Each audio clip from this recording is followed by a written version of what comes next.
नमस्कार, मेरा नाम आलोक है। आप लाइव स्ट्रीज देख रहे हैं। पिछले 25 मार्च से जितनी विमान सेवाएं हैं वो सभी निलंबित पड़ी हुई थी, लेकिन अब विमान सेवाएं जो हैं वो शुरू की जाएंगी। जितने घरेलू विमान सेवाएं हैं उन्हें चरणबद्ध तरीके से आगामी 25 मई से शुरू किया जाना है और इसको लेके आज केंद्रीय नागरिक उड्डयन मंत्री हरदीप सिंह पुरी ने ऑफिशियल अनाउंसमेंट कर दिया है। तो सवाल आपसे, श्री जनेश गैसोर मौजूद हैं। 25 मई से तो आप विमान में यात्रा करने शुरू कर देंगे, उड़ान भरने शुरू कर देंगे। सोशल डिस्टेंसिंग की जब बात होती है, नियमों का पालन कैसे करेंगे और कैसे एयरपोर्ट अथॉरिटी इसका ध्यान रखेगी? देखिए आलोक, आप ठीक कह रहे हैं कि केंद्रीय सरकार ने फैसला कर लिया है। सिविल एविएशन मिनिस्टर ने इसकी जानकारी दी है हरदीप सिंह पुरी ने कि 25 मई से मतलब ठीक 2 महीने बाद जो डोमेस्टिक फ्लाइट्स हैं वो चलने शुरू हो जाएंगे। और जो शुरुआत हो रही है, ऐसा नहीं है कि सारे फ्लाइट्स शुरू हो रहे हैं। ये मैं हरदीप सिंह पुरी को सुन रहा था, उन्होंने कहा कि जो शुरुआत में है वो केवल small percentage of the total number of domestic flights will be operated, मतलब कुछ ही फ्लाइट चलेंगे चरणबद्ध तरीके से आगे। हाँ, चरणबद्ध तरीके से आगे खोले जाएंगे। तो देखिए, शुरुआत में तो मारामारी होगी लोगों के आने और जाने की, तो खैर शुरुआत हो रही है, अच्छी बात है। लेकिन जब आपने सोशल डिस्टेंसिंग की बात कर दी तो देखिए, मैं एक बड़े मुद्दे पर चला आता हूँ। मुझे ऐसा लगता है कि सरकार का नजरिया जो है ना, गरीब और अमीर में भेद कर रहा है। नहीं, देखिए इस मुद्दे पर हम आपसे ये भी कहेंगे, यदि गरीबों को लेकर के आप कह रहे हैं तो इससे पहले ट्रेनें भी चलाई गई हैं जी, उनके लिए शुरुआत की गई थी, अब फ्लाइट्स की शुरुआत की जा रही है। नहीं, आप बिल्कुल सही कह रहे हैं। देखिए, श्रमिक स्पेशल ट्रेन चलाई गई, अब भी चल रही हैं, उनकी संख्या लगातार बढ़ रही है। केंद्रीय मंत्री पीयूष गोयल ने भी कहा कि आगे भी चलती रहेंगी। नहीं, देखिए वो तो फैसला ये भी हो गया कि 1 जून से 200 ट्रेन जो है अपने टाइम टेबल के हिसाब से चलेंगी। लेकिन देखिए, जो सोशल डिस्टेंस की बात कर रहे हैं आपने जो सवाल छेड़ा, मैं क्यों कह रहा हूँ गरीब अमीर। देखिए, आप हवाई जहाज पर चढ़ने वाले व्यक्ति को अलग नजरिए से देख रहे हैं, उनके लिए सोशल डिस्टेंस का पैरामीटर अलग तय कर रहे हैं, और ऑटो पर टैक्सी पर चढ़ने वाले व्यक्ति के लिए पैरामीटर अलग तय कर रहे हैं। हमने कल बिहार में ही देखा, जब बिहार में यह फैसला हुआ कि ऑटो चलेंगे, टैक्सी चलेंगे, तो क्या फैसला आया? फैसला ये आया कि ऑटो में 1+2, हाँ, एक ड्राइवर के साथ 2 आदमी, और टैक्सी में भी 1+2 जी। अब देखिए, फ्लाइट्स की जो बात आपने कही, देखिए मैं उड़ना शुरू कर दूंगा, नहीं कर दूंगा, टिकट कब मिलेगा मुझे नहीं पता, और मेरा ट्रैवल प्लान क्या होगा यह भी डिपेंड करता है जी। लेकिन जो मैं हरदीप सिंह पुरी को देख रहा था, जो उनके ट्वीट्स आ रहे थे लगातार, ANI कर रहा था उनसे बातचीत के आधार पर, वो मुझे चौंकाने वाला दिखा। चौंकाने वाला आलोक इस रूप में दिखा कि हरदीप सिंह पुरी कह रहे हैं, यदि आपने हवाई जहाज की यात्रा की है तो आप देखते होंगे कि फ्लाइट्स के भीतर जो सीटों की व्यवस्था होती है इकोनॉमी क्लास में, वो 3x3 होती है। मतलब एक तरफ 3 सीटें और दूसरी तरफ 3 सीटें, उसे आप 3x3 कह लें। यदि हम बस के पैसेंजर्स को मुखातिब हो रहे हैं तो वो समझ सकते हैं कि बसों में 2x2 3x3 होती है। तो सरकार ने क्या कहा? सरकार ने कहा, हरदीप सिंह पुरी जो सिविल एविएशन मिनिस्टर हैं वो कह रहे हैं कि हम फ्लाइट्स के भीतर या फ्लाइट्स में जो उड़ान भरने जा रही है वहाँ हम बीच की सीटें खाली नहीं रख सकते हैं जी। क्यों नहीं रख सकते हैं भाई जी? यदि बीच की सीटें खाली नहीं रख रहे हैं और तीनों पर पैसेंजर्स बैठेंगे तो जाहिर तौर पर जो है एक दूसरे पैसेंजर्स का बॉडी टच करेगा जी। नहीं, यहाँ पर थोड़ी विस्तार से समझेंगे आसान शब्दों में जी। बीच की सीटें ही इसलिए शायद लगता है खाली रखने की बात की गई क्योंकि दोनों तरफ लोग बैठे हैं और बीच में जगह खाली रहे, क्योंकि वो किसी एक नहीं, बीच की सीटें खाली नहीं रखी जानी है, फ्लाइट्स में नहीं रखी जानी है। जबकि कल आपने देखा होगा कि जब दिल्ली में बसें चली, मैं क्यों कह रहा हूँ गरीब और अमीर, जब बसें चली तो आपने 2x2 बसेस में एक बस पर पैसेंजर को बैठने दिया और दूसरी सीट को आपने खाली छोड़ दिया। आज ऑटो में भी वैसा ही देखने को मिला। नहीं, अभी मैं उसी मुद्दे पर हूं। देखिए, बड़ा मुद्दा है नजरिए का, कि आप अमीर के लिए सब कुछ छोड़ देंगे, गरीब के लिए सब कुछ परेशान कर देंगे। तो हरदीप सिंह पुरी ने क्या कहा? उन्होंने कहा कि नहीं, तीनों सीटों पर, मतलब दोनों ओर फ्लाइट्स के भीतर तीनों सीटों पर पैसेंजर्स बैठेंगे, मतलब टिकट बुक किए जाएंगे। और इसके पीछे तर्क क्या? देखिए, मैं फिर से कह रहा हूं, अमीर गरीब में आप भेद कर रहे हैं। तर्क ये कि यदि हम बीच की सीट खाली भी रखते हैं तब भी सोशल डिस्टेंस का जो प्रिस्क्राइब्ड डिस्टेंस है, जो पैरामीटर है, वो हम पूरा नहीं करेंगे। देखिए जो सीट्स के स्पेस होते हैं तो आप वो नहीं कर सकते। जो सोशल डिस्टेंस के लिए 1 मीटर और 2 मीटर की बातें हो रही है, उतनी जगह नहीं होती कि बीच की सीटों को खाली छोड़ भी दे, तब भी दोनों पैसेंजर्स में इतनी दूरी नहीं होगी जो सोशल डिस्टेंस के पैरामीटर बताए जा रहे हैं। दूसरी बात कही गई, अब यहीं से देखिए बहस शुरू होती है आलोक, कि यदि हमने बीच की सीट पर टिकट्स नहीं बुक किए, पैसेंजर्स को नहीं अलाउ किए, तो जो भाड़ा है, मतलब हवाई जहाज का टिकट भाड़ा, वह 33% बढ़ जाएगा, यानी कि उनकी जेब पर थोड़ा बोझ आ जाएगा। देखिए आलोक, मैं इसी मुद्दे पर तो आना चाहता था, आप आ गए। आपने इसकी बात जरूर फिक्र की कि 5,000 रुपए का यदि फ्लाइट का टिकट है तो वो 7,500 रुपया हो जाएगा, 5,000 वाला 7,500 हो जाएगा, और इससे यात्री परेशान होंगे। लेकिन आपने इस बात की फिक्र नहीं की, किसी सरकार ने इस बात की फिक्र नहीं की आलोक कि टेम्पो का भाड़ा, ऑटो का भाड़ा कितना बढ़ गया। हाँ, क्योंकि आज जब हम भी बात करते थे, आप सोचिए ना, देखिए गरीब और अमीर, जितनी सीटें 3x3, यदि हम एक हिस्से की सीट ले तो करीब करीब उतना ही स्पेस एक ऑटो के भीतर भी होता है। तो आपने तय कर दिया एक ड्राइवर और 2 पैसेंजर, मतलब बीच की सीट खाली रखनी ताकि थोड़ा डिस्टेंस बना रहे। यदि फ्लाइट्स के भीतर सोशल डिस्टेंस का जो प्रिस्क्राइब डिस्टेंस है फॉलो नहीं किया जा सकता है बीच की सीट छोड़कर भी, तो आप बताइए कि ऑटोज के भीतर कैसे फॉलो किया जा सकता है। मतलब शक की सुई है आपकी, जो सवाल है वो ऑटो की सीट पर भी जा रही है। बिल्कुल जा रही है। देखिए मैं इसलिए जा रही है, आप डिस्टेंस पे भी बात कर रहे हैं और भाड़े पर भी बात कर रहे हैं। देखिए आप सोचिए इस बात को। देखिए मैं गरीब और अमीर की बात कर रहा हूं वालों, आपने इस बात की फिक्र कर ली कि 5,000 रुपए का टिकट लेने वाला हवाई जहाज में 10,000 रुपए का टिकट लेने वाला, 15,000 रुपए का टिकट लेने वाला, जब शुरुआत हो रही है तो कुछ ही फ्लाइट चलेंगे, और जो डायनेमिक फेयर्स होगा उसके हिसाब से भाड़ा बढ़ते चला जाएगा। तो आपको दिल्ली पटना के फ्लाइट की टिकट 5,000 में भी मिल सकती है, 15,000 में भी मिल सकती है।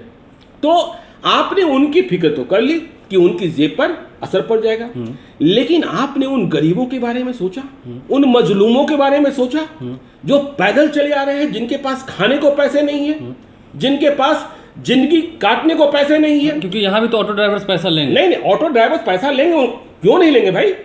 अरे आप उनकी बात कीजिए ना, क्यों नहीं लेंगे? जब उन्हें 3 पैसेंजर से ऑटो में जो 3 सीटर्स होते हैं और 6 सीटर ऑटो में जो टेम्पो करते हैं आप, वहां आपने 1+2 की बंदिश लगा दी, तो जाहिर तौर पर भाड़ा दुगना हो जाएगा।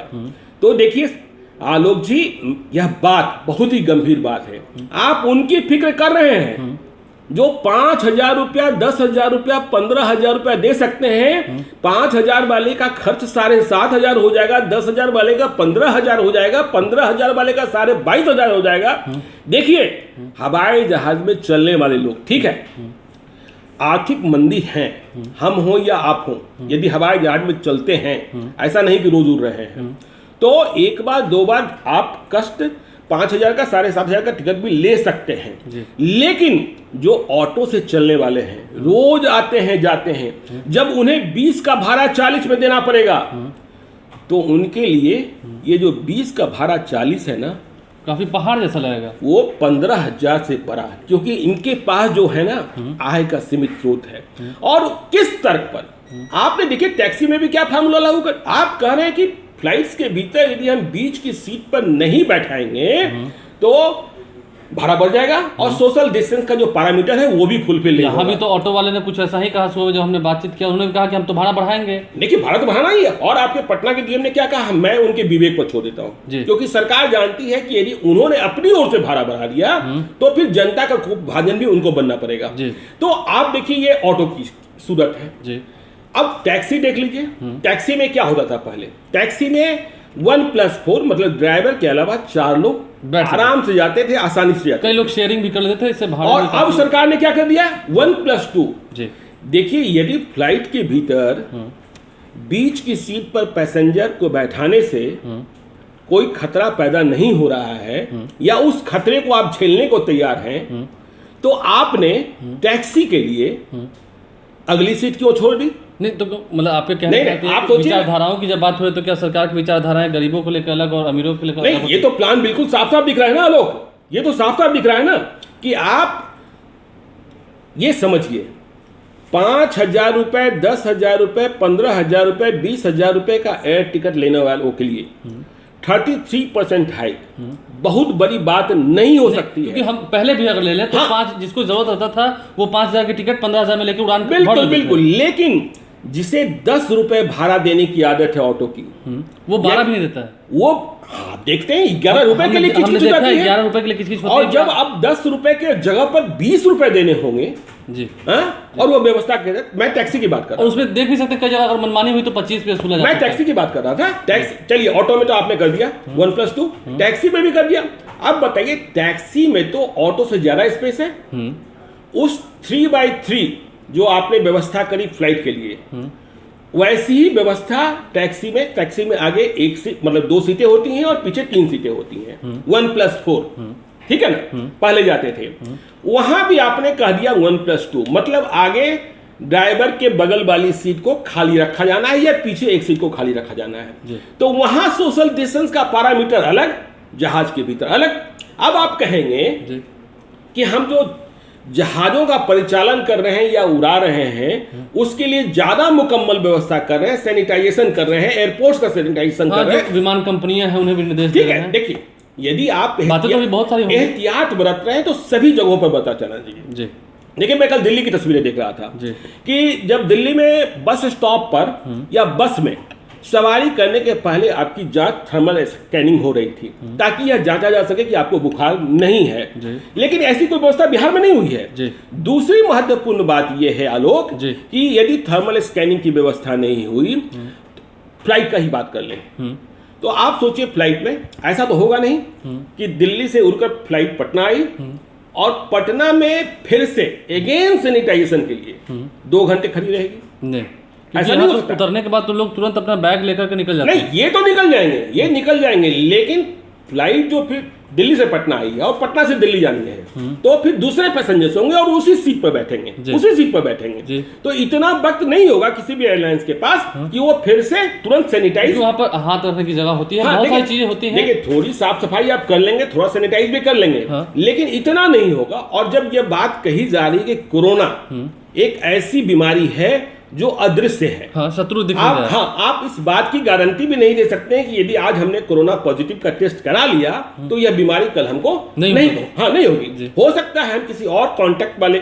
ऐसे व्यक्ति के कांटेक्ट में आ जाए जिन्हें कोरोना पकड़ रखा था, इसलिए इस बात की गारंटी नहीं दी जा सकती है। इसलिए देखिए, ये अमीर और गरीब का मुद्दा, ये बड़ा मुद्दा है। आप हवाई जहाज वालों के फिक्र कर रहे हैं, उनकी फिक्र तो कर रहे हैं कि भाड़ा बढ़ जाएगा, इसलिए हम सोशल डिस्टेंस के पैरामीटर्स को कुल मिलाकर देखें। अब हम इस सेगमेंट को भी एंड करेंगे कि जो मुद्दा है वो कोरोना संक्रमण हो, इस चेन को तोड़ने की बात हो, संक्रमित मरीजों की संख्या की बात हो, इन सभी चिंताओं को छोड़कर सरकार को अब अमीरों की चिंता होने लगी है। शायद राजकोष का मामला हो। नहीं, राजकोष की बात नहीं है आलोक। देखिए, मैं ये बात कह रहा हूँ, देखिए, लड़ाई लड़ने के लिए ज्यादा परेशान गरीब तबका है। आपने आज देखा भी, आप स्वयं आज सुबह पटना जंक्शन पर गए थे जहां ऑटो स्टैंड हुआ करता था।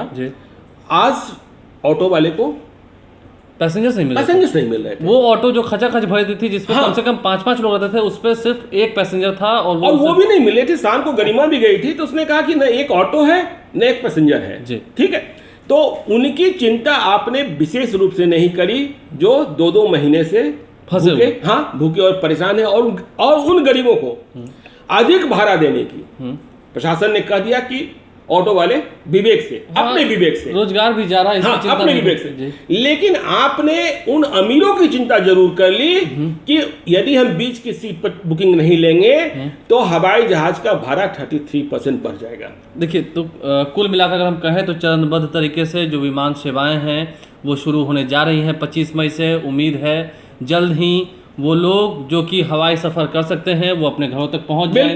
बिल्कुल करेंगे। भले ही जो लोग ऑटो के सहारे अपने घर पहुंचे जाते हो एक जिले से दूसरे जिले तक, वो जाएं या ना जाएं, सरकार इसके लिए उम्मीद है आने वाले दिनों में। ऑटो से घर चला जाना आलोक, ये एक अंतिम सत्य नहीं है। देखिए ऑटो से घर जाना मतलब आप कह रहे हैं कि मैं पटना में फंसा हूँ, ऑटो से मैं कहीं और चला जाऊँ, तो देखिए इसके लिए तो अनुमति अभी बिहार में दी गई नहीं है। आप एक जगह से दूसरी जगह नहीं जा सकते। ऑटो और पब्लिक ट्रांसपोर्ट का इस्तेमाल रोजमर्रे के काम के लिए किया जाता है।